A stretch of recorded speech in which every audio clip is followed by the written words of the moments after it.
A couple of years ago, a buddy of mine named Justin wanted to meet and play tennis. And so we met over at the tennis courts over by the Leisure Center and got ready to play.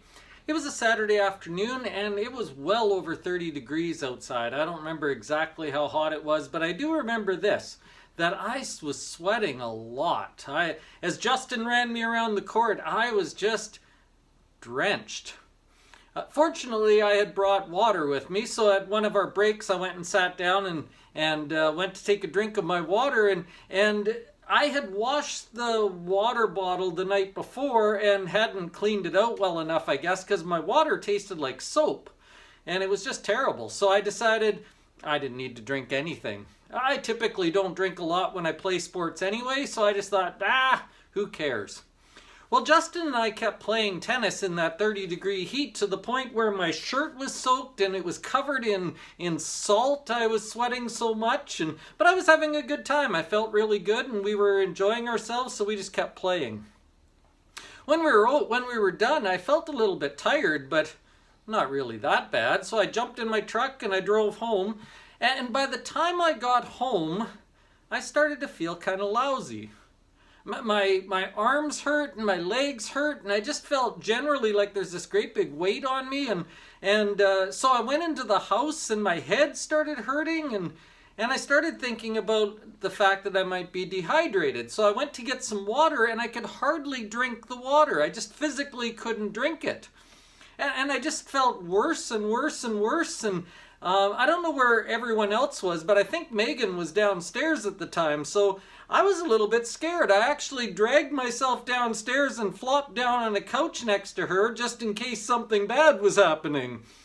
After a couple hours of sipping water really, really slowly and just laying around, I started feeling a little bit better, but of course I was dehydrated, right? I looked up some statistics about dehydration the other day. It says if you're 3 or 4% dehydrated, that's not a problem. 5 to 8% dehydration will make you feel dizzy and really fatigued. 10% dehydration will cause mental or physical deterioration. And if you get to between 15 and 25% dehydrated, you actually die. The interesting thing to me there is how little bit of dehydration you need before you start getting affected. Like I said, 5 to 8%, and you'll start feeling dizzy and tired, and I was probably in that zone somewhere.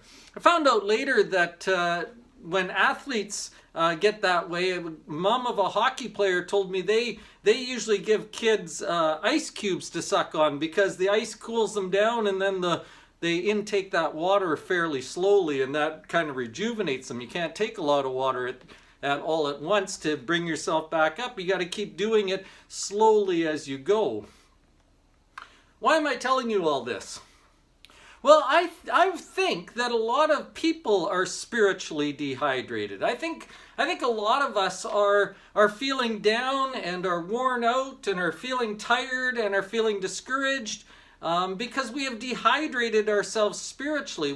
We haven't given ourselves enough time to read the Bible and to pray and to meditate and do all those things that might fill us back up again. In the Beatitudes, Jesus said this. He said in Matthew chapter 5, verse 6, "Blessed are those who hunger and thirst for righteousness, for they will be filled." The filling isn't difficult. In fact, he guarantees us we will be filled if we hunger and thirst after the right things.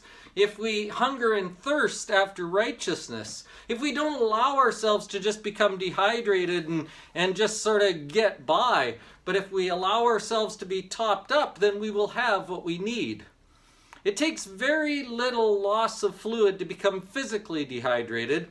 Probably takes very little loss of spiritual momentum to become spiritually dehydrated as well. But the flip side of that is a little bit at a time will top you back up.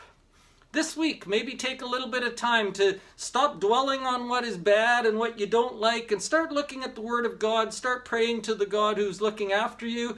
Maybe you will find yourself topped up. Maybe you will find yourself full again.